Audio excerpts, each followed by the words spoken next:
Kalau kita tebuk pakai mata batu lepas ni, bila kita pasang, dia akan ngam-ngam saja lubang tu. Jadi, kalau boleh, mata tungsten carbide ni biar ambil saiz besar sikit. Supaya masa kita tebuk dekat bahagian dalam ni, besi ni, mata ni dia tak berlaga dengan lubang tepi ni. Dengan dinding ni. Sebab apa kalau berlaga boleh menyebabkan dia crack. Satu hari satu masalah. Hari ni saya nak share sikit cara macam mana kita nak buat lubang dekat atas permukaan tile. Dengan menggunakan mata.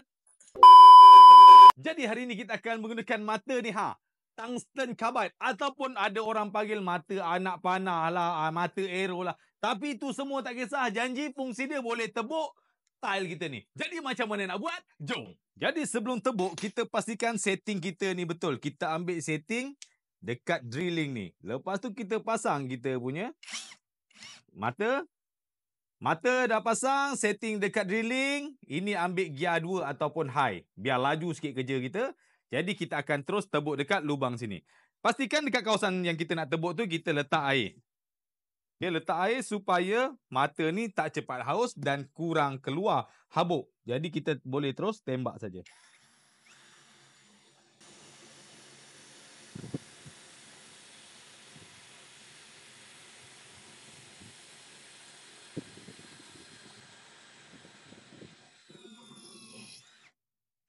Okey. Maksudnya kalau dah macam ni, dia dah menembusi bahagian tile tu. Lap sikit tengok. Memang cantik, kemas dia guys. Okey, dah lepas tebuk ni kita dah boleh terus tebuk pakai mata batu. Tapi suka untuk saya ingatkan, kalau kita tebuk pakai mata batu lepas ni, bila kita pasang, dia akan ngam-ngam saja lubang tu. Jadi, kalau boleh, mata tungsten carbide ni biar ambil saiz besar sikit. Supaya masa kita tebuk dekat bahagian dalam ni, besi ni, mata ni dia tak berlaga dengan lubang tepi ni. Dengan dinding ni. Sebab apa kalau berlaga boleh menyebabkan dia crack. Jadi, mana-mana pun kita boleh pakai sebenarnya. Jadi, kalau korang nak tebuk lubang untuk wall plug, saya syorkan korang ambil mata multi carbide ni yang lagi besar. Contoh kalau mata tu 6mm, korang ambil mata ni saiz 8mm. Sebab apa?